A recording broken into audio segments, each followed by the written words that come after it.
చాలామంది పేషెంట్స్ పంచదారకు బదులుగా కాఫీ టీల్లో ఈ షుగర్ సబ్స్టిట్యూట్స్ అంటే ఆర్టిఫిషియల్ స్వీటనర్స్ అలాగే తాటి బెల్లం వాడచ్చా, అవి మంచివేనా అని అడుగుతూ ఉంటారు.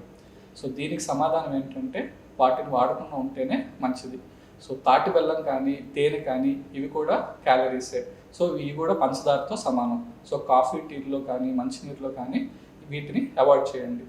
అలాగే ఆర్టిఫిషియల్ స్వీటనర్స్ అంటే షుగర్ ఫ్రీ సబ్స్టిట్యూట్స్ ఇవన్నీ కూడా WHO అంటే వరల్డ్ హెల్త్ ఆర్గనైజేషన్ వారి యొక్క పరిశోధనలో మన శరీరంలోని గట్ బ్యాక్టీరియా అంటే మంచి బ్యాక్టీరియాని ప్రభావితం చేస్తాయి అని పరిశోధనలో తేలింది.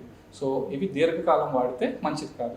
సో సాధ్యమైనంత వరకు ఈ ఆర్టిఫిషియల్ స్వీటనర్స్ అలాగే షుగర్ ఫ్రీ సబ్స్టిట్యూట్స్ని కూడా అవాయిడ్ చేయండి. ఒట్టి పాలు అండ్ ఒట్టి కాఫీ టీ తాగితే మంచిది.